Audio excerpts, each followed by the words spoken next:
श्री भक्त कार्य कल्पद्रुम गुरु सार्वभौम श्रीमद्राजाधिराज योगी महाराज त्रिभुवनानंद अद्वैत अभेद निरंजन निर्गुण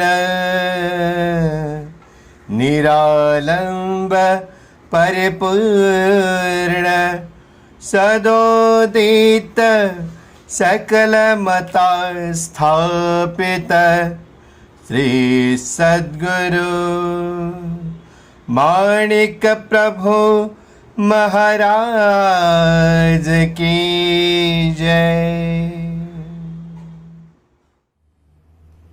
श्री स्वामी समर्थ, श्री स्वामी समर्थ, श्री स्वामी समर्थ, श्री स्वामी समर्थ, श्री स्वामी समर्थ, श्री स्वामी समर्थ, श्री स्वामी समर्थ, श्री स्वामी समर्थ, श्री स्वामी समर्थ, श्री स्वामी समर्थ, श्री स्वामी समर्थ, श्री स्वामी समर्थ। श्री स्वामी समर्थ स्वामी भक्त, श्रावणातील प्रवचनीच्या शृंखलेत पुन्हा एकदा तुम्हा सर्वांचं स्वागत। श्री माणिक प्रभू यांच्या चरित्रावर आपलं हे प्रवचन चालू आहे आणि त्या प्रवचनात आपण माणिक प्रभूंच्या या चरित्रातलं पर्यटन या विभागात आपण पोहोचलेलो आहोत। प्रत्येक यती या भूतलावर जन्म घेतल्यानंतर आपलं अवतार कार्य सुरू करण्यापूर्वी भ्रमण करतात, त्यालाच पर्यटन असं म्हणतात। तर या विभागात काल आपण जी व्यंकम्मा आहे तिच्याबद्दल जाणून घेत होतो, ती कशी प्रभुमय झाली त्याच्यावर आपण जाणून घेत होतो। तर आज आहे 29 ऑगस्ट आणि रविवार आहे, तर चला सुरू करूया आजच्या प्रवचनेच्या शृंखलेतल्या या 21व्या दिवसाला। व्यंकम्मा के बारे में हम कल जान चुके हैं। व्यंकम्मा किस तरीके से प्रभुमय हो गई, हमने कल सुना कि वह पूर्ण नग्नावस्था में प्रभु ने उनको कहा जैसी हो वैसे निकल के आओ, तो वो नहा रही थी और वैसे ही दौड़ के आ रही थी। तो प्रभु के माँ ने उनको रोका, तो प्रभु ने भी अपने बदन पे जो शुभ्र वस्त्र था, सफ़ेद वस्त्र, वो उनको पहना दिया। और जैसे ही उनके बदन पर प्रभु ने दिया हुआ ये वस्त्र आ गया, तो मानो उनको एक शक्ति प्रदान कर दी प्रभु ने। आगे क्या हुआ, अभी ये व्यंकम्मा जो थी वो कौन कैसे थी, शायद इसके बारे में हमें कुछ मालूम नहीं है। तो पढ़ना शुरू करते हैं और देखते हैं और क्या क्या इसमें छुपा है। व्यंकम्माचे वडील कोमटी जातीचे होते। कोमटी लोक आपणास वैश्य म्हणून घेतात। त्यांनी आपली परंपरा अबाधित राखली असून धर्मशास्त्रविहित असे सर्व संस्कार ते आजपर्यंत पाळत आले आहेत। व्यंकम्मा के जो पिताजी है वो कोमटी जात है, उस कोमटी जात के है, एक प्रजाति है, और ये लोग खुद को वैश्य समझते हैं और अपनी परंपरा इन्होंने आबादित रखी है और धर्मशास्त्र विहित ऐसे संस्कार वो आज तक पालते आए हैं। धर्म शास्त्र विहित, धर्म के शास्त्र के अनुसार उनकी चर्या होती है। निजामाच्या राज्यातील कोमटी लोक बहुधा व्यापार करणारे असून श्रीमान वर्गात त्यांची गणना होते। निजाम के राज्य में ये कोमटी लोग अमीर होते हैं और ज़्यादातर वो व्यापार करते हैं। व्यंकम्माचे वडील धनक कनक संपन्न व्यापारी असून अत्यंत भाविक होते। व्यंकम्मा के जो पिताजी थे वो धन कनक संपन्न, इसके बारे में हमने पहले भी सुना है। धन कनक संपन्न यानी बहुत अमीर थे और बहुत ही सात्विक भाव रखने वाले थे, अत्यंत भाविक थे वो। व्यंकम्माचे लग्न त्या काळाला अनुसरून फार लहानपणी झाले होते, पण दुर्दैवाने तिचा पती लग्नानंतर लवकरच निवर्तल्यामुळे तिला वैधव्य आले होते। उस जमाने में जल्दी शादी होती थी, बहुत कम उम्र में लड़कियों की शादी की जाती थी। शादी तो की थी लेकिन उसके पति जो है वो जल्दी गुजर गए। ती बाला असतानाच विधवा झाली, वो बहुत छोटी उम्र में ही बाल अवस्था में वो बेवा हो गई थी। वैधव्यामुळे कोसळलेली आपत्ती सर्वकाल देवध्यानात घालविण्याने टाळता येण्यासारखी असल्यामुळे तिने तो मार्ग स्वीकारला होता। अभी ये जो बेवापन जो आया था, इसके लिए उसके ऊपर जो विपदा आपत्ति आई थी वो मिटाने के लिए वो सर्वकाल भगवान के ध्यान में बिताने के लिए कोशिश करने वाली थी और कर रही थी। यानी पूरा समय वो भगवान के नाम स्मरण में, भगवान की भक्ति में लीन रहना चाहती थी, ताकि उसके ऊपर जो विपदा आ गई थी, वो जो संकट आया था, जो समस्या उसकी थी, उसका निवारण हो सके। तिच्या आईबापाचेही तिला सहाय्य मिळाले। व्यापार करून धन संपादन करणारे हे कुटुंब पूर्ण ईश्वर भक्त बनले। उसके माँ बाप का भी उसको इसमें साथ मिल गई और व्यापार करके धन संपादन करने वाले जो परिवार था ये पूरी तरीके से ईश भक्त बन गया। परमेश्वर प्राप्तीचा मार्ग दुष्कर असला तरी सर्वस्वाचा त्याग करूनही ईश्वर कृपा संपादन करावी या पवित्र हेतूने हे कुटुंब अहोरात्र भजनानंदात घालवू लागले। अभी ईश्वर प्राप्ति, परमेश्वर प्राप्ति का मार्ग बहुत कठिन है, दुष्कर है, फिर भी अपने पूरी सर्वस्व का त्याग करके ईश कृपा यानी भगवान की कृपा संपादन करनी चाहिए। इस पवित्र हेतु से ये पूरा परिवार दिन रात भजन में लीन रहने लगा। देवध्यानी लागलेल्या भोळ्या भाविक कुटुंबाला नागवण्यास दांभिक लोकांना आयतेच फावले।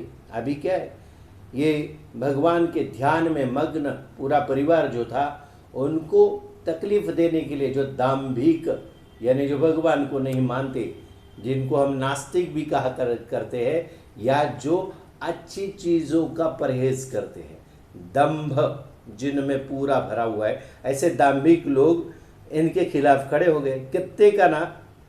कित्येकांनी त्यांना नाना प्रकारच्या भूलथापा देऊन आपल्या नादी लावले। बहुत सारे लोग जो है उनको ठगने की कोशिश करने लगे।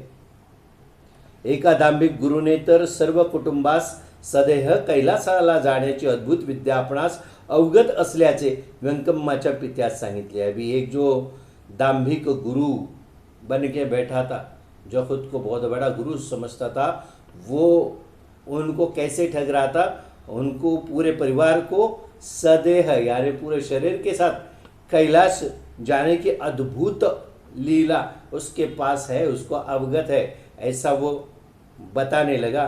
सर्व ऐहिक आदि व्याधीपासून मुक्त होऊन देहासकट स्वर्ग सुख भोगावयास सापडावे म्हणून व्यंकम्माचे वडील त्या गुरुच्या नादी लागले। अभी पूरा ऐहिक आदि व्याधि यानी भौतिक जितनी आदि व्याधि और संकट है, उसमें छुटकारा पाकर पूरे शरीर के साथ स्वर्ग में जाकर सुख भोगने की लालसा उनके यानी व्यंकम्मा के पिताजी को उत्पन्न हुई।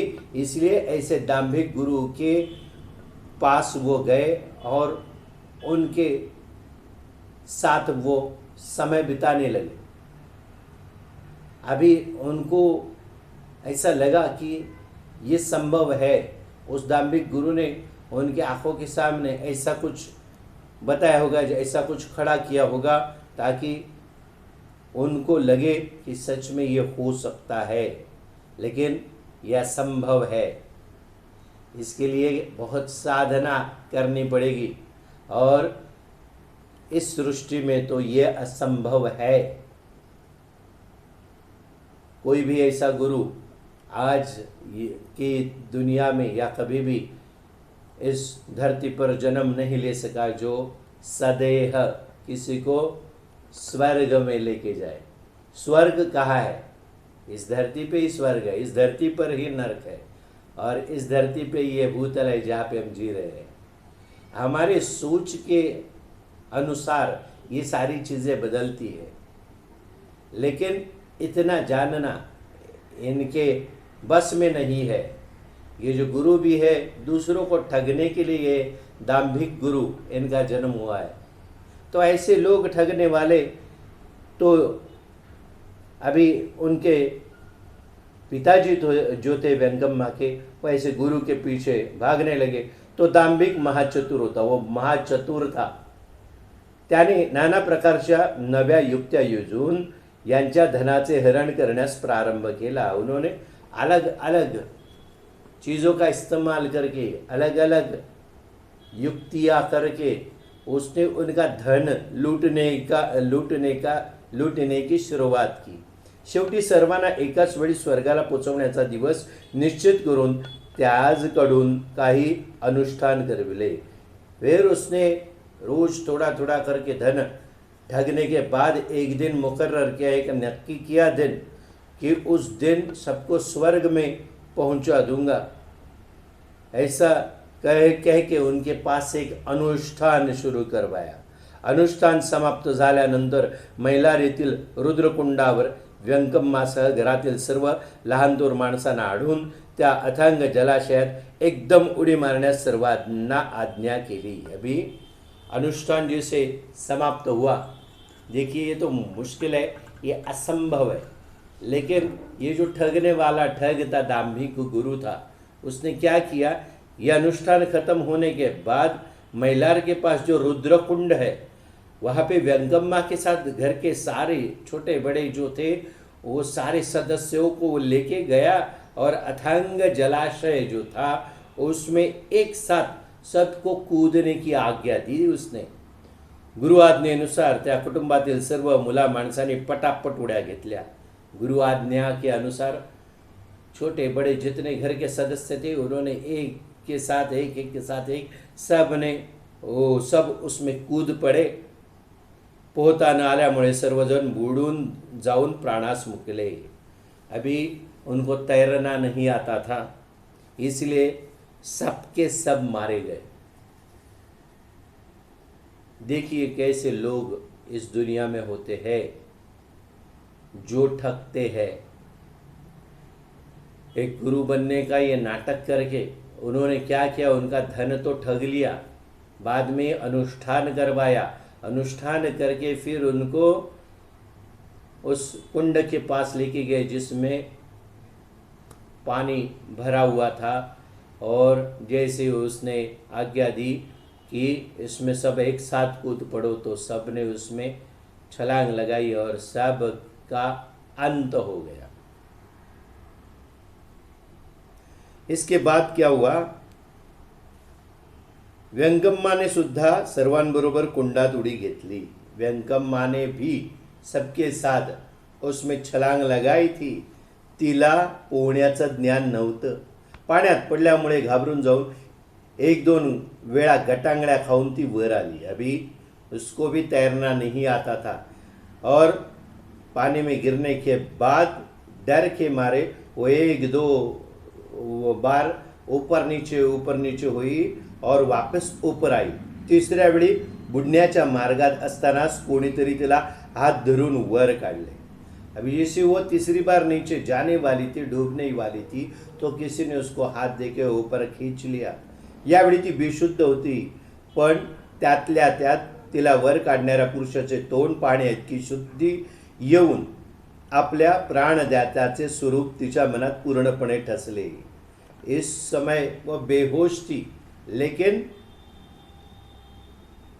वो उसमें भी, उस बेहोशी में भी उसको इतना ज्ञात था, इतनी मतलब सुध आ गई थी कि डूबते वक्त अपने को बचाने वाला जो है उसका चेहरा वो देख सकी, और वो चेहरा वो जो स्वरूप था उसके मन में अच्छी तरीके से बैठ गया.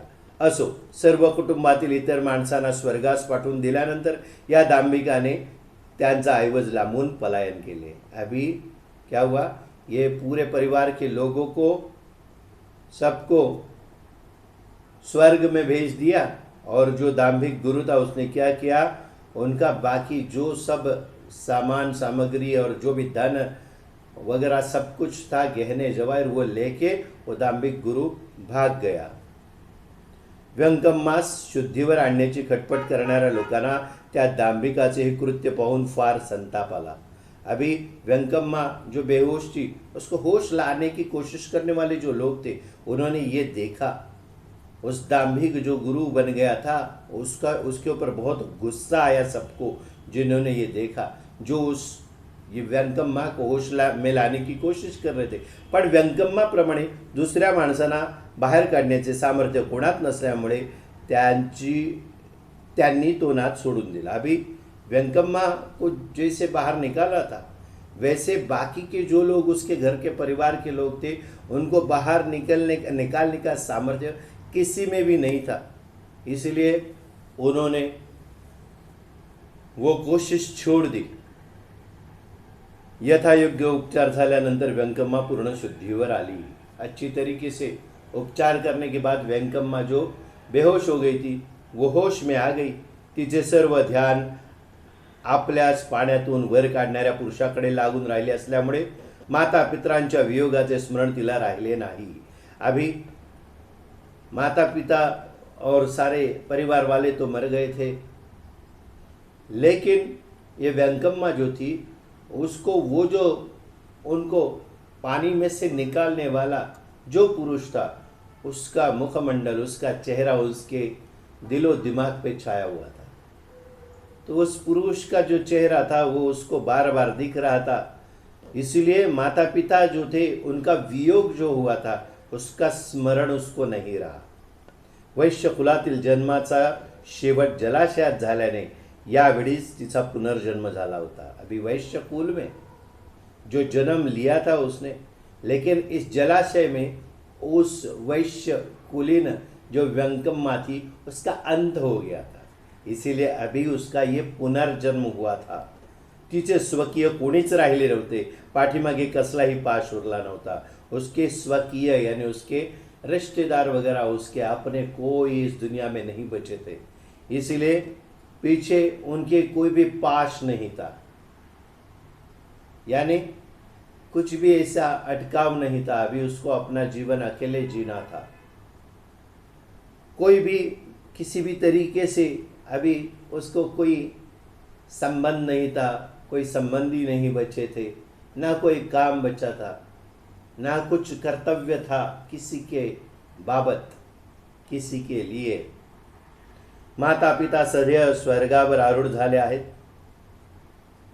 अशी कदाचित तिची भावना होऊन त्यांच्या संबंधाने तिने विचार करण्याचे सोडून दिले असावे. अभी माता पिता जो है वो सदेह यानी पूरे शरीर के साथ सचमुच स्वर्ग में सिधार गए हैं, ऐसी शायद उसकी भावना हो गई होगी. इसीलिए उनके बारे में विचार करना उसने छोड़ दिया. असो, अशा मनस्थितीत पृथ्वीवर भटकत फिरत असता व्यंकम्माला प्रभुदर्शनाचा लाभ झाला. कोई भी हो, इसी स्थिति में, ऐसे मनस्थिति में पृथ्वी पे भटकते हुए व्यंकम्मा को प्रभुदर्शन का लाभ हुआ. प्रभुदर्शन होताच आपल्यास रुद्रकुंडातून अचानक बाहेर काढणारा हाच तो तरुण पुरुष, अशी तिच्या मनाची खात्री होऊन प्रभु स्वरूपावर तिचे मन खिळून गेले. अभी प्रभुदर्शन जैसे हुआ तो अपने को, हमें खुद को, उस व्यंकम्मा को रुद्रकुंड से बाहर निकालने वाला यही वो जवान है, ऐसे उसके मन की पक्की खातर जमा हो गई और प्रभु स्वरूप के ऊपर उसका मन जड़ गया. पुढील कथाभाग आमच्या वाचकास विदित आहेच. उसके बाद क्या हुआ आपने तो पहले ही पढ़ा है। ये पूर्वार्ध है, उसके पीछे क्या हुआ था इसके बारे में अब हमने जान लिया है कि वेंकम्मा का जो परिवार था उसका क्या हुआ। हमेशा कोई भी ऐसी चीज़ जब हमें कोई भी कथा हमें सुनने को मिलती है तो हमारे दिल में भी ऐसे कई सवाल खड़े हो जाते हैं कि ये जो वेंकम्मा थी ये आई, सब कुछ सामने मालूम पड़ा, लेकिन वो आके बैठी थी पहली बार प्रभु के सामने उस मंदिर में, तो उससे पहले क्या था, कहाँ से आई, उसका इतिहास अभी हमें वो भी जानने को मिला है। देखिए कि किस तरीके से की सोच रखने वाले इस कलयुग में लोग हैं। गुरु बन के गुरु के नाम पे ठगने की भी कोशिश होती है। फिर एक सवाल खड़ा हो जाता है, हमें इसके बारे में कुछ भी ज्ञान नहीं है, फिर गुरु की पहचान कैसी हो। इसीलिए गुरु की अच्छी पहचान होने के लिए अपने जीवन में सबसे पहले आस्तिक होना जरूरी है। आस्तिक, आस्तिक मतलब कौन है? जो किसी भी चीज में आस्था रखता है या विश्वास रखता है। आस्तिक होने से आपको भगवान की तरफ, ईश शक्ति की तरफ एक खिंचाव आ जाता है और वो बना रहना चाहिए। फिर क्या होगा, जैसे कैसे भी हमें उस भगवान की भक्ति करने की इच्छा हो या मार्ग मिलता रहे, किसी की भक्ति हमारे सामने होती है उसका हम अनुकरण भी करें तो भी चल सकता है, लेकिन इसमें भी सातत्य होना चाहिए। सतत ये चालू होना चाहिए, बीच में छोड़ दिया, बीच में पकड़ लिया, ऐसा नहीं होना चाहिए। तो इससे क्या होता है कि प्रभु ईश शक्ति जो है वो अपने आप आकर्षण का जो तत्व है उससे अपने पास खींची चली आती है। हमें उनके पास जाने की ज़रूरत नहीं होती है। और जब सही वक्त आता है, सही वक्त, सही समय बहुत ज़रूरी है, वो जब आ जाता है तो अपनी और गुरु की भेंट हो जाती है। फिर गुरु की भेंट होने के बाद फिर सिलसिला शुरू हो जाता है। हम खुद अपनी तरीके से अगर खोजने जाए, नहीं आज मैं ढूंढ के निकालूंगा, तो ऐसे संभव नहीं है। मैं ये नहीं कहता कि ये असंभव है, लेकिन इतनी आसानी से संभव नहीं है, क्योंकि हमने आज तक जो पढ़ा है उसमें एक मालूम पड़ा है हमें कि बहुत ज़रूरी एक चीज़ मालूम पड़ी है, वो ये है कि ये सारी घटनाएं जो घटती है वो पहले से तय होती है। और करते तय कौन है?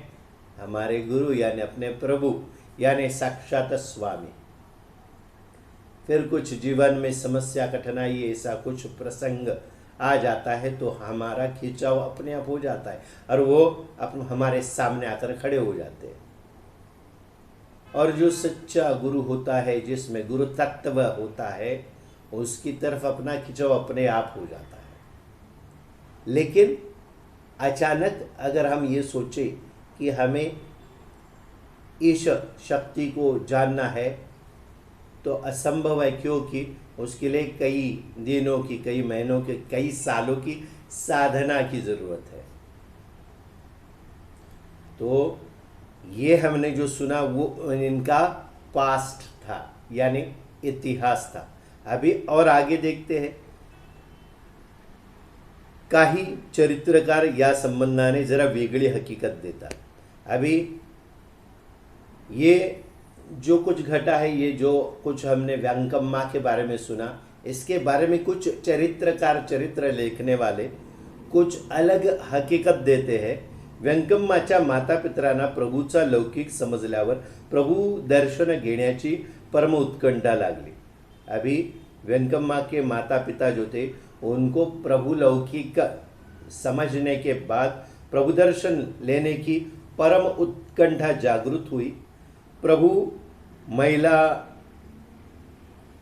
महिला रास आल्याचे वर्तमान समजताच व्यंकम्मा आणि लहान मुले बरोबर घेऊन तिचे आई वडील बैलगाडी करून प्रभूंचे दर्शन घेण्याकरता आपल्या गावाहून निघाले। अभी ये जो कथा है, जो हमने पहले उनका इतिहास जो सुना, अभी कुछ चरित्रकार अलग तरीके से हकीकत बयान कर रहे हैं। प्रभु के बारे में उनके माता पिता को जान पड़ा है, मालूम पड़ा है, और मैलार में जब वो आगे ऐसा मालूम पड़ा तो अपने पूरे परिवार के साथ वो मैलार आने के लिए बैलगाडी में बैठ के अपने गाव से निकले हैं। मैलारपासून काही कोसावर येताच मार्गात अचानक जोराची पर्जन्यवृष्टी होऊन नदी नाल्यांना भयंकर पूर आला। मैलार के कुछ कोस दूर जब वो पहुंचे तो रास्ते में अचानक जोरों से बारिश हुई और सब नदी नाले जो थे वो उनमें बाढ़ आ गई, और इनकी गाडी एक नाला जो था उसके पास जब आई, अशा वेळी एका नाल्याजवळ यांची गाडी आली असता एकाएकी जोराचा लोंढा आल्यामुळे गाडीसह ही सर्व मुले माणसे वाहून गेली। अचानक एक नाला था उसके पास ये थे, तभी इनकी गाड़ी उधर पहुंची तो अचानक पानी का बहाव इतना जोर से आया तो इनकी गाड़ी के साथ ये सब बह गए। त्यात व्यंकम्मा ही वाहत असता एका तरुण ब्रह्मचार्याने आपल्या हाती धरून तिला प्रवाहाबाहेर काढून जमिनीवर आणले। अभी उसमें व्यंकम्मा भी बहते जा रही थी, लेकिन एक जवान ब्रह्मचारी है, उसने उसको हाथ में पकड़कर बाहर खींचा आणि तो तेथे गुप्त झाला और वो वहां से गुप्त हो गए। या अपघातात सापडल्यामुळे धक्का बसून बेशुद्ध झालेली व्यंकम्मा पुढे काही कालाने पूर्ण शुद्धीवर आल्यानंतर मैलारास येऊन पोहोचली। प्रभु दर्शनानंतरचा प्रकार वर कथन केला आहे। अभी ये अलग कथा, अलग हकीकत कुछ चरित्रकार लिखते हैं। तो एक जवान ब्रह्मचारी ने उसको उस पानी में से, बहाव में से निकाला और बच गई वो, और जब वो होश में आई तो उसने क्या, आगे कुछ काल के बाद, कुछ समय के बाद वो होश में आई और फिर मैलार आके पहुंच गई। वहाँ पे प्रभु का दर्शन हुआ और बाद में जो भी घटना घटी वो हम पहले पढ़ चुके हैं। वरील दोन्ही कथानकात बराच विरोध आहे। ऊपर जो दो अलग अलग कथानक है इसमें बहुत अलगाव दिखता है, बहुत विरोधाभास है। तथापि पाण्यात बुडून अथवा वाहून जाऊन मरणोन्मुख स्थितीत असता तिला एका दिव्य व समर्थ विभूतीने संकटातून मुक्त केली, ही गोष्ट निश्चित दिसते। अभी ये भले दो कथा है, दो हकीकत अलग अलग है, लेकिन एक चीज पक्की है कि वो पानी में डूब रही थी या बह के जा रही थी, और मरणोन्मुख यानी मरण की अवस्था में जब वो पहुंच गई तभी एक दिव्य और समर्थ विभूति वहाँ पे आई और उसको उस संकट से उसने मुक्त किया। ये बात एकदम पक्की है। अशा भयंकर प्रसंगी संकटात उडी घालून आपला उद्धार करणारा तो पुरुष एकाएकी अदृश्य झाला, याचा विस्मय तर तिला वाटलाच, पण त्या थोर पुरुषाचा करस्पर्श होताच तिच्या अंगातल्या त्या अद्भुत तेजाचे स्फुरण झाले। त्या योगाने तिची अवस्था एखाद्या वेड्याप्रमाणे झाली। अभी क्या हुआ, ऐसे भयंकर संकट में अपने खुद की जान की परवाह न करते हुए उस जवान ब्रह्मचारी ने पानी में छलांग लगा के हमें बचाया है, और वो बाद में अचानक अदृश्य कैसे हुआ, इसका विस्मय यानी इसका आश्चर्य उसको था। लेकिन और एक चीज थी कि उसके हाथ का स्पर्श, कर स्पर्श कहा गया है, उसको हुआ और उसके पूरे बदन में अद्भुत तेज का स्फुरण हुआ। पूरे बदन में एक लहर छा गई और उस वजह से उसकी पागलों जैसी हालत हो गई थी। ज्याने आपणा जलातून अचानक वर काढले तोच या प्रपंच रूपी जगद्व्याळ माया जालातून उद्धरून नेण्यास समर्थ आहे, अशी तिची खात्री झाली। अभी ये उसको पक्का मालूम पड़ा, जिसने हमें इस पानी में से, इस भाव में से, संकट में से निकाला, वही समर्थ है कि इस पूरे भवसागर में जो दुनिया है प्रपंच रूपी, वो जगत द्रव्याड़ यानी पूरे जगत का एक बहुत बड़ा बहाव है। इसके माया जाल से हमें बाहर निकाल के आगे ले जाने में वही समर्थ है। ये उसकी पक्की उसके मन ने ये तय कर लिया और नक्की हुआ उस वक्त त्या उद्धार करत्या आजच्या शोधात ती वेड्याप्रमाणे फिरू लागली। उसी उद्धार करता जो था उसकी खोज में वो पागलों जैसी घूमने लगी। त्या काळात तिच्या अवस्थेचे यथार्थ वर्णन प्रभूंच्याच एका पदात आले असल्यामुळे ते पद आम्ही येथे देत आहोत। अभी उस वक्त उसकी जो अवस्था थी उसका यथार्थ वर्णन यानी अच्छी तरीके से वर्णन प्रभु ने ही जो कुछ पद लिखे हैं उसमें हमें सुनने को मिलता है। वो पद अभी सुनिए। वेडी पिशिमी जाहले ग बाई ग गुरुचरणी लीन झाले की, गृहधंदा मज काही सुचेना इंद्रिय धाम निमाले की, कानाचे ऐकणे राहिले नेत्र असूनी न दिसे काही, स्पर्श विषयाचे भान उडाले प्राणी ग्रहणत्वच नाही, मलमूत्र होनिया न होय पाय असुनी पंगू झाले, जिव्हेचा रस स्वाद उडाला हात असुनी व्यवहार न चाले, मन हे पांगुळले बाई ग याचा वाचा बोबडी वळली की, बुद्धीची निर्बुद्धी झाली अहंकृती हेई गडाली की, माणिक मणे गुरुचरणी लीन झाले की। माणिक प्रभु ने खुद अपने हाथों से कुछ पंक्तियां जो काव्य लिखा है उसमें उसकी अवस्था का अच्छी तरीके से वर्णन है। ऐसी एक शक्ति ने हमें उस बहाव में से निकाला, वही इस भव सागर से हमें निकालेगा। इसकी शाश्वती उसको हुई है। इसीलिए अभी उसकी जो अवस्था हो गई है सिर्फ उन्हें वही चेहरा दिख रहा है, क्योंकि ये तो पक्का है कि उसको बचाने वाले और कोई नहीं है, हमारे प्रभु है। क्योंकि उनके सिवा उसको कोई बचा ही नहीं सकता था। उनके सारे परिवार वाले तो बह चुके थे, उनके सारे परिवार वाले पानी में डूब के उनको वो मृत हो गए थे। तो ऐसी अवस्था में, ऐसी भीषण दुर्दशा में कैसे कोई इंसान सिर्फ एक ही व्यक्ति को बाहर निकाल सकता है, जिसका प्रारब्ध उतना बलवत्तर हो। ऐसी ही व्यक्ति को भगवान ने खुद यानी हमारे प्रभु ने खुद बाहर निकाला है, और वो छवि उनके मन में कायम है। लेकिन अभी उनकी हालत पागलो जैसी हुई आहे। ती वेडीपिशी झालेली आहे, आणि वेडीपिशी झाल्यानंतर प्रभूनेच जे तिचं वर्णन केलंय ते या पंक्तीमध्ये दिसतं। अभी वेडीपिशी झाले ग बाई गुरुचरणी लीन झाले ग बाई, मैं पागल हो चुकी हूं। अभी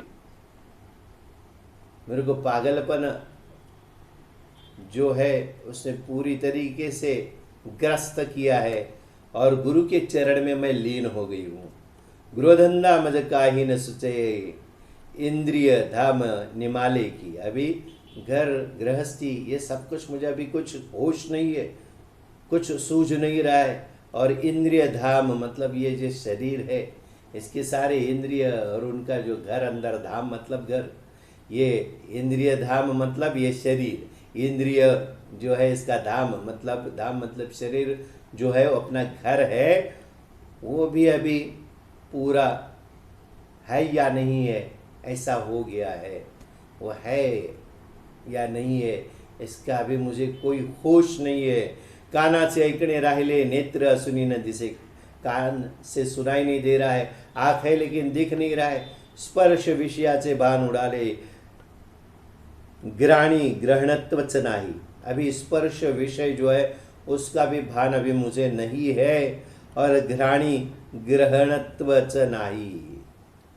घ्राणेन्द्रिय जिसे कहते हैं उसका, उससे जो ग्रहण हम करते हैं तो वो भी अभी मुझे नहीं रहा। मलमूत्र होनिया न होय पाय असुनी पंगु झाले। मलमूत्र विसर्जन हो रहा है या नहीं है, इसका भी होश नहीं है। मुझे पैर है लेकिन मैं ऐसे लग रही हूँ कि मैं पंगु हो चुकी हूँ। जिव्हेचा रसस्वाद उडाला, हाथ सुनी व्यवहार न चाले। जीभ जो हमारी है उसमें रसस्वाद रहता है, अलग अलग स्वाद, अलग अलग कोने में। हमें ये स्कूलों में सिखाया गया, तो उसको क्या कहते हैं, रसास्वाद कहते हैं। वो रसास्वाद भी अभी नहीं रहा, वो भी उड़ चुका है। हाथ है लेकिन व्यवहार नहीं हो रहा उनमें से। मन जो है, मन पांगुड़ ले बाई ग, मन पंगु हो गया है। और वाचा बोबड़ी वड़ले की, अभी मुंह से कुछ शब्द भी नहीं निकल रहे हैं। बुद्धीची निर्बुद्धि झाली, बुद्धि भी अभी निर्बुद्ध हो गई है। अहंकृति है ही गड़ाली की, अहंकृति, हर एक कृति का अहंकार हमें होता है। मैं ये करती हूँ, वो करती हूँ, ये जो अहंकृति है वो भी अभी पूरी निकल चुकी है। माणिक मणे गुरुचरणी लीन झाले की, माणिक प्रभु खुद ही कह रहे हैं कि अभी वो गुरुचरण में लीन हो चुकी है। व्यंगमाचे ऐहिक आप्त नाहीसे झाल्यामुळे पारमार्थिक आप्त शोधण्याच्या ती मागे लागली। अभी व्यंगमा जो थी उसका ऐहिक यानी भौतिक स्वरूप का जो भी वैभव था, जो भी आप्त स्वकीय उसके थे, जो रिश्तेदार थे, वो पूरे खत्म हो चुके हैं। इसलिए अभी ऐहिक छोड़ के वो पारमार्थिक आप्त यानी पारमार्थ में जो अपने हैं उनको खोजने की उसने सुरुवात की। एखादे चुकलेले पाडस आपल्या आईच्या शोधार्थ सैरावैरा धावत सुटते, त्याप्रमाणे ती हा उद्धारक आप्त शोधून काढण्यास फिरू लागली। कोई एक गाय का बछड़ा जो होता है वो अपने माँ के खोज में, अपने माँ से बिछड़ जाने के बाद गाय का जो बछड़ा होता है वो अपनी माँ को जैसे पागलों की तरह खोजता है, वैसे अपना उद्धार करने वाला आप्त जो परमार्थ में है वो खोजने के लिए अभी वो यहाँ वहाँ घूमने लगी। तिच्या अंतःकरणाची तळमळ हा दिव्य गुरु भेटल्याशिवाय शमणारी नव्हती। उसके अंतःकरण की तड़प जो है वो ये दिव्य गुरु जब तक मिलेगा नहीं, उसकी भेंट नहीं होगी, तब तक वो शमन नहीं होने वाली थी, खत्म नहीं होने वाली थी। अभी हमने व्यंकम्मा के बारे में अच्छी तरीके से जाना है कि व्यंकम्मा का पुनर्जन्म, उसके पहले जन्म में वो कौन थी, कैसे थी, इसके बारे में हमने जाना है। तो ऐसा जब जन्म होता है अंशावतार, वो अलग होता है, या किसी कार्य के लिए पुनः जन्म लेना ये अलग होता है। और ऐसे वक्त पे पहले मैंने जैसे बताया कि गुरु खुद उनके खोज में आ जाते हैं। तो जब ऐसा कोई पुनर्जन्म होता है किसी कार्य सिद्धि के लिए, और वो भी प्रभु इच्छा या ईश शक्ति या ईश्वर की इच्छा अनुसार जब होता है, तब उनको खोजना ही पड़ता है, क्योंकि दोनों तरफ से खिंचाव बराबर होता है। अभी ये खोज रही है इधर उधर वैसे, क्योंकि उनको अचानक से वो स्थिति प्राप्त हुई है, ये तड़प अभी पैदा हो गई है। ये तड़प पैदा होने के बाद यानी अभी ये जो तवा है पूरी तरीके से गर्म हो चुका है, फिर उसके ऊपर रोटी सेकी जाती है। और ये भी जो लीला है वो प्रभु की लीला है। तड़प जब पक के तैयार हो गई तब वो आ जाते हैं, और उसका भटक भटक के मैलार में आना और प्रभु का मिलना। लेकिन प्रभु मैलार तक क्यों पहुंचे, हमने पहले भी एक रोज पहले आपको बताया। यही बात बहुत जरूरी है। सिर्फ एक भक्त के लिए प्रभु जो है भक्तवत्सल है, परम दयालु है, वो एक भक्त के लिए वहाँ जाके पहुँच जाते हैं। उनको ये अच्छी तरीके से मालूम होता है कि वो भक्त वहाँ पे बराबर आ जाएगा, और वैसे व्यंकम्मा वहाँ पहुँच गई। उसकी तड़प देखिए कितनी है। अभी वो उद्धारक अपना जो आप्त है परमार्थ में, उसको खोजणे की उसके तडप थी. तिच्या अंतःकरणाची तळमळ हा दिव्य गुरु भेटल्याशिवाय शमणारी नव्हती. जब तक ऐसा गुरु मिलता नहीं तब तक उसकी तड़प जो है वो खत्म होने वाली नहीं थी. म्हणून सर्व इंद्रिय असूनही ती व्यापार शून्य झाल्यामुळे वेडी झालेली व्यंकम्मा काही दिवस भटकत राहिली. इसीलिए वो उसके अंतःकरण की जो तड़प है वो दिव्य गुरु जब तक मिलते नहीं तब तक खत्म होने वाली नहीं थी. इसीलिए सभी इंद्रिय है फिर भी वो व्यापार शून्य हो गए. इंद्रिय का चलन वलन नहीं है. और व्यंकम्मा कुछ दिन ऐसे ही भटकती रही. उसका ध्यान नहीं था अपने शरीर के ऊपर, अपने इंद्रियों के ऊपर. और जब वो पहली बार आई थी तो वो पूरे गहनों से लदपत थी, लदी हुई थी. पडतीचे भाग्य उदयास येण्याचा योग्य समय प्राप्त झाल्यामुळे तिला प्रभुदर्शन घडले. बताया ना, योग्य समय जब प्राप्त होता है तभी प्रभु दर्शन होते हैं. ये योग्य समय अभी आ चुका था उसका. तिची चुकलेली माता सापडली. वो जो बछड़ा है उसको अपनी खोई हुई माँ मिल गई थी.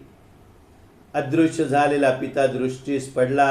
बंधू भगिनींची भेट झाली. हरवलेले निधान हाती आले प्रभूंच्या दर्शनाने. या सर्व गोष्टींचा लाभ एकदम झाल्यामुळे तिला आनंद झाला. अदृश्य जो हुए थे उसके पिता, उसकी माता, उसके आप्त स्वकीय भाई बंधु सब जो खो गए थे अचानक उसके सामने वो खड़े हो गए. अभी प्रभु के दर्शन से ये सारी जो चीज़ें उसने अपने जीवन में खो दी थी वो अचानक उनके दर्शन से सामने खड़ी है, पूरी वापस मिल गई है. ऐसा उनको अत्यानंद हुआ है. ऐसा आनंद उनको मिला है प्रभु के दर्शन से.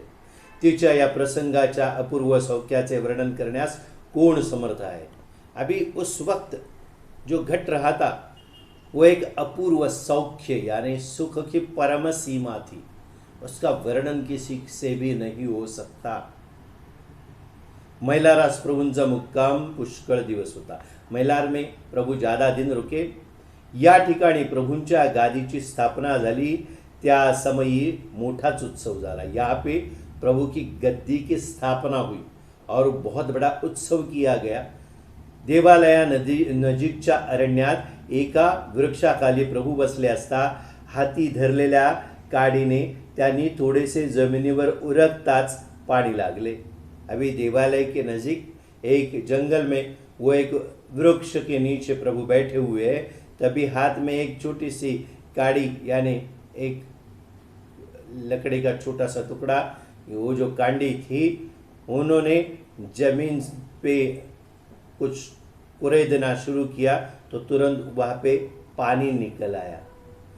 हीच गंगा समजून सर्व शिष्य मंडळींनी भाविकपणे मार्जन केले आणि भोवतालची जमीन उकरून काढली. यही गंगा समझकर बाकी जो सर्व शिष्य मंडली थी उन्होंने भाविक के साथ मार्जन किया. मार्जन करना मतलब वहाँ जो जमीन थी उसको वंदन किया और वो गंगा है वो थोड़ी थोड़ी उन्होंने प्राशन की पिया. और फिर क्या किया, आजू बाजू में जो जमीन थी वो उन्होंने खोदना शुरू किया. कुंड तयार करण्याइतका पाण्याचा संचय आहे असे पाहून त्या ठिकाणी एक लहानसे कुंड तयार केले आणि त्या तीर्थाला माणिककुंड असे नाव प्राप्त झाले. अभी क्या हुआ, आसपास की जमीन उन्होंने कुरेदना शुरू किया और एक कुंड जितना बने ऐसे छोटा सा कुंड उन्होंने तैयार किया. और ये जो कुंड था उसको उन्होंने नाम दिया माणिक कुंड. अद्यापावे तो या माणिक कुंडाचे महात्म्य चालू है. आज तक इस माणिक कुंड का महत्व है, महात्म्य है. या समय देखील फारच मोठा समारंभ होऊन हे कुंड चालू करण्यात आले. अभी ये जब कुंड तैयार किया और एक कुंड में जितना पानी रहे उतना कुंड उन्होंने तैयार किया. इसको माणिक कुंड ऐसा नाम दिया. और उस वक्त बहुत बड़ा समारोह किया गया और ये कुंड वहाँ से फिर चालू कर दिया गया. दुबळगुंडीचे कुलकर्णी रामाजी पंत नावाचे एक होते. त्यांना प्रभूचे दर्शन मैलारासच झाले. अभी दुबळगुंडी करके है, उसमें कुलकर्णी रामाजी पंत थे. उनको प्रभु का दर्शन मैलार में ही हुआ. रामण्णा पंत यावेळी अगदी पूर्व वयस्क ब्रह्मचारी होते. वो जो रामाजी पंत जो थे वो उस वक्त उम्र में बड़े थे, लेकिन पूर्ण ब्रह्मचारी थे. प्रभु पददर्शनानंतर प्रभुचरणी यांची निष्ठा बसली, ती त्यांच्या अखेरपर्यंत कायमच होती. प्रभु दर्शन, प्रभु पद दर्शन, प्रभु के पद के दर्शन, पैर के दर्शन हुए, तब से प्रभु के चरण पे इनकी निष्ठा बैठ गई और वो आखिर तक कायम थी. याच ठिकाणी आपल्याजवळ राहतोस काय म्हणून प्रभूने रामण्ण पंतास विचारले, पण त्याच वेळी राहण्यासारखा योग नव्हता म्हणून त्यांना राखता आले नाही. इसी वक्त प्रभु ने उनको पूछा, हमारे पास रहेगा? रामण्णा पंत को प्रभु ने पूछा. तब उस वक्त वो योग नहीं था रहने जैसा, इसलिए उनको रहने को नहीं मिला, वो रह नहीं सके. त्यांची वडील भगिनी सुंद्रम्मा मात्र याच ठिकाणी प्रभु सनिध्य राहिली. उनकी जो बड़ी बहन थी सुंद्रम्मा, इसी जगह पे वो प्रभु के साथ हमेशा रहने लगी. सुंद्रम्मा विधवा होती. तिचे अंतःकरण शुद्ध भक्तीने पुनीत झाले असल्यामुळे प्रभूंनी तिला राहण्याची परवानगी दिली. प्रभु का सुंद्रम्मा जो थी वो बेवा थी और उसका अंतःकरण शुद्ध भक्ति से पावन हो चुका था, इसलिए प्रभु ने उनको अपने साथ रहने की अनुमति दी.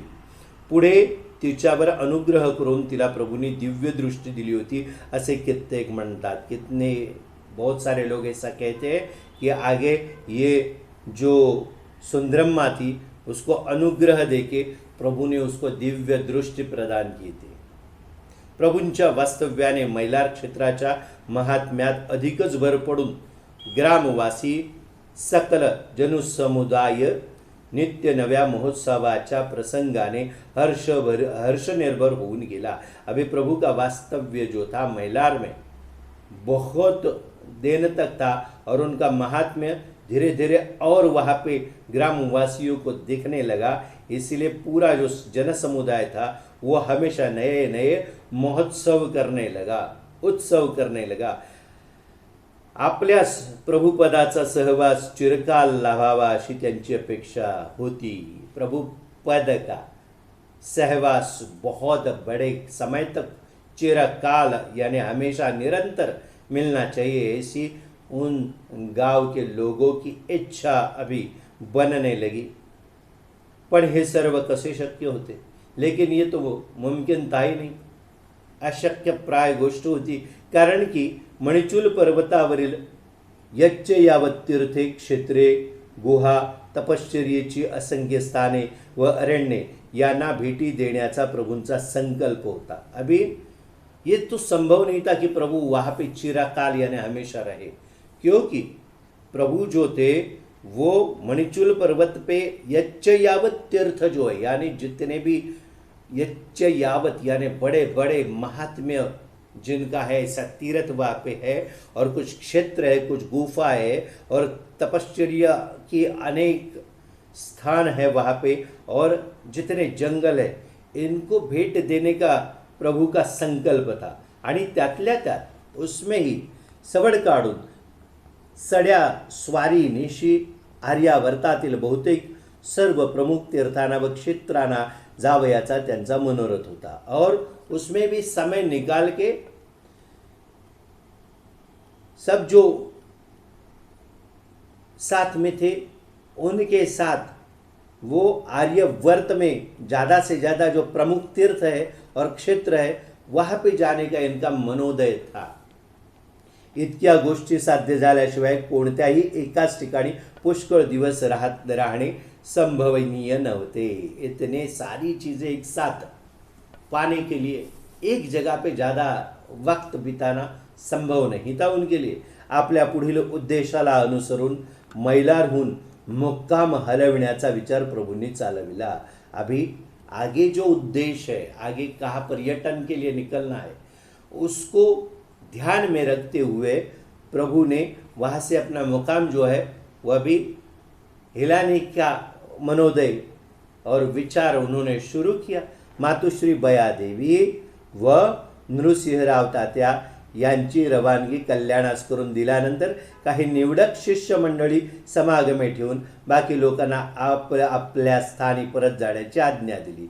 अभी उनकी माता बयाम्मा देवी और उनके भाई जो थे नृसिंहराव तात्या, इनको कल्याण में वापस भेज देने के बाद कुछ गिने चुने शिष्यों के साथ और बाकी जो बचे थे लोगों को अपने अपने घर भेजकर फिर प्रभु ने आगे जाने की एक योजना बनाई. सबको आज्ञा दी अपने अपने घर में जाने के लिए, अपने अपने स्वस्थ जाके उनको रहने की आज्ञा दे दी, क्योंकि हमेशा उनको एक जगह पे रुकना मुमकिन नहीं था.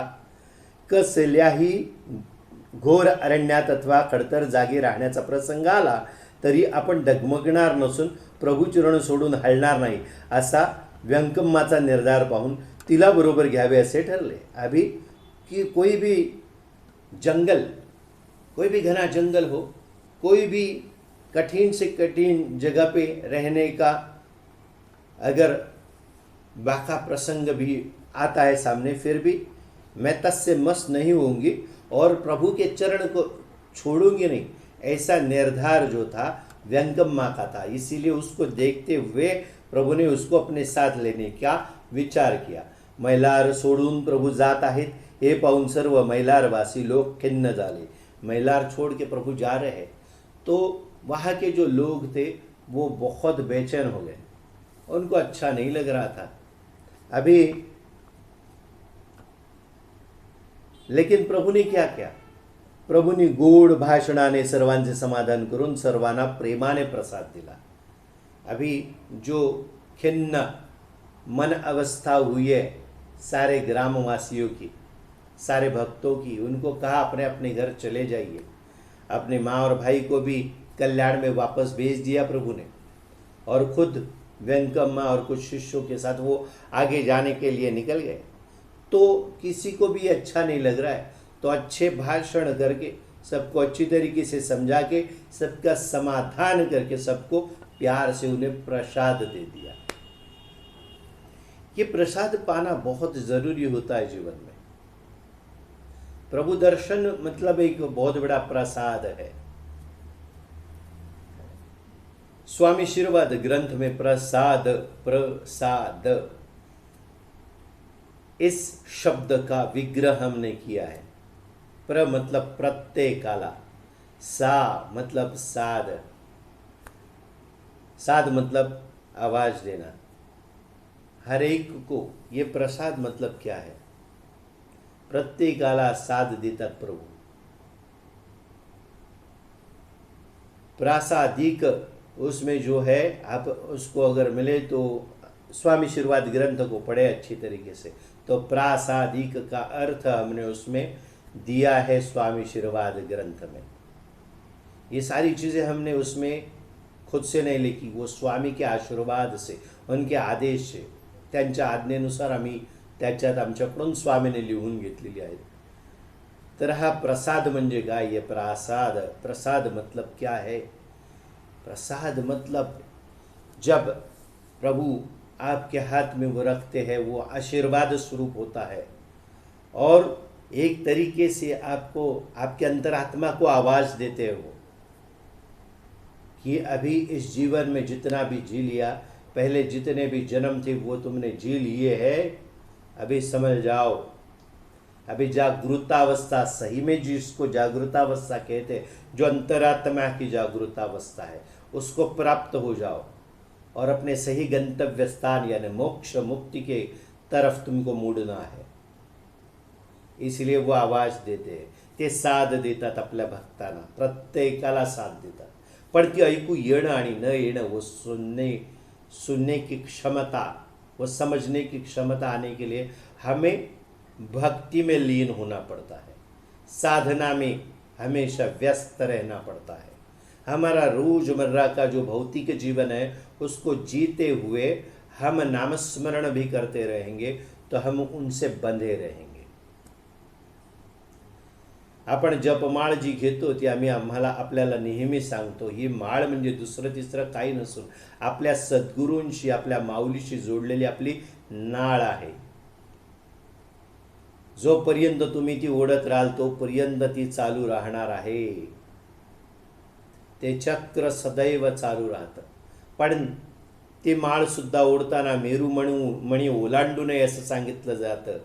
असं का सांगितलं आहे तर जन्मजन्मांतरीचे फेरे जे आहेत ते चुकवण्यासाठी. तो मेरू मणी ओलांडू नये म्हणजे काय, तुम्हाला जप करताना भान असावं, सजगता असावी.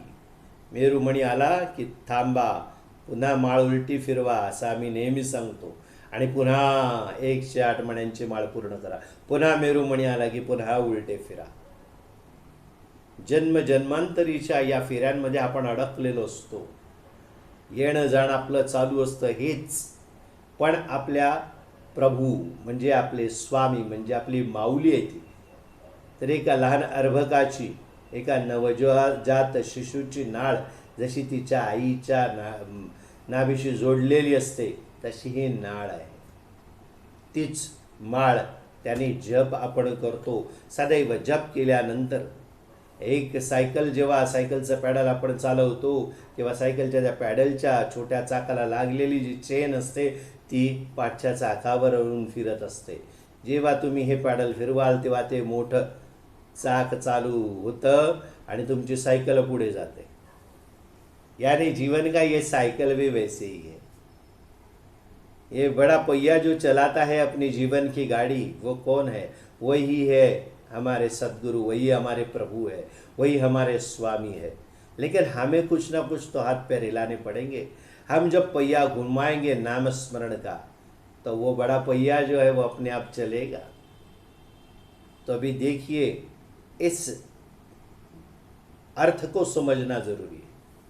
इसमें जो अंदर छुपी बात को समझना जरूरी है. हर एक बार हम चाहते हैं कि प्रवचन में हमारे जो स्वामी भक्त हैं उनकी तरफ कुछ ना कुछ ऐसी बात पहुँचे जिसमें जीवन की जो अहम चीज़ें हैं जिस पे हम गौर नहीं फरमाते, जिस पे हमारा तवज्जो नहीं जाता, जिस पे हमारा ध्यान नहीं जाता, ज्या गोष्टीवर आपलं लक्ष नसतं, आपण दुर्लक्ष केलेलं असतं की आपल्याकडून दुर्लक्ष झालेलं असतं त्या गोष्टीवर, ती म्हणजे स्वामी तत्व ओळखणे, गुरुतत्व ओळखणे आणि गुरुतत्वाच्या जवळ जाणे. खऱ्या ईश शक्तीला मिळवण्यासाठी गुरुतत्वाची कास असणं जरुरीचं आहे. हेच आपल्याला कुणी सांगितलेलं नसतं किंवा आपल्याला माहीत नसतं. पण अशा वेळी आपण ह्या प्रवचनाच्या शृंखला करत आहोत. आपण बऱ्याचशा गोष्टी समारोह वगैरे करतो, उत्सव करतो, आपण प्रकट दिन वगैरे असे दिन साजरे करतो. हे कशासाठी असतात? हे त्या दिवशी असे अनेक भक्त आपल्याबरोबर जोडले जावेत आणि त्यांना खरी गुरुभक्ती कशी करावी हे समजावं, यासाठी हे सगळे प्रयत्न असतात. घराघरात असलेले जे गणेशोत्सव म्हणजे गणपतीचा उत्सव हा भाद्रपद महिन्यात सगळीकडेच होता. पण तो सार्वजनिक केला आपल्या लोकमान्य बाळ गंगाधर टिळकांनी. का तर त्याच्यातून समाजोन्नती व्हावी. म्हणूनच अशा प्रकारच्या ऑनलाईन आपण घराघरात बसलेल्या आपल्यासारख्या सर्व जुन्या आणि नव्या साधकांना, भक्तांना, स्वामी भक्तांना, स्वामी सेवकांना नवीन गोष्टींची माहिती व्हावी आणि अगोदरच्या ज्या गोष्टींना उजाळा मिळावा, त्याची उजळणी व्हावी, यासाठी आपण हा सगळा खटाटोप करतोय. पण म्हणूनच पुन्हा पुन्हा एक सांगणं असतं की ह्याचा प्रसार झाला पाहिजे. जे तुम्हाला कळलं ते लोकांपर्यंत पोचवायचं असेल तर त्यांना ह्या गोष्टी ऐकून समजवायला जाऊ नका. फक्त बोर्ड दाखवायला शिकवा. बोर्ड दाखवल्याने सुद्धा होणारा पुण्यसंचय वेगळा असतो. आपल्याला एक गोष्ट कळली ती चांगली आहे तर ती फक्त आपल्यापुरतं ठेवणं हा स्वार्थ झाला. कोई भी चीज़ अगर हमें मालूम पड़ी और सिर्फ अपने लिए सीमित रखना यानी स्वार्थ है, तो उससे लाभ नहीं होता है. लेकिन वो बात अगर आप किसी और को बताएं और उसके जीवन की कठिनाई दूर करने की सिर्फ सोच रखें, तो यह संभव है कि आपके जीवन में कभी भी कठिनाई नहीं आएगी. हमें भी ऐसा हुआ था कि स्वामीनारायण जो पंथ है, एक भाविक उसका हमारे साथ, हम जहाँ पे नौकरी करते थे वहाँ पे था, तो हमारा खिंचाव सबके साथ समान था. हमारे बड़े आला अफसर हो या छोटे से छोटे जो कर्मचारी हो, उनके साथ हम एक ही रवैया रखते थे. तो ये छोटी सी जगह काम करने वाला हमारे ऑफिस में जो व्यक्ति था वो स्वामीनारायण पंथ का था.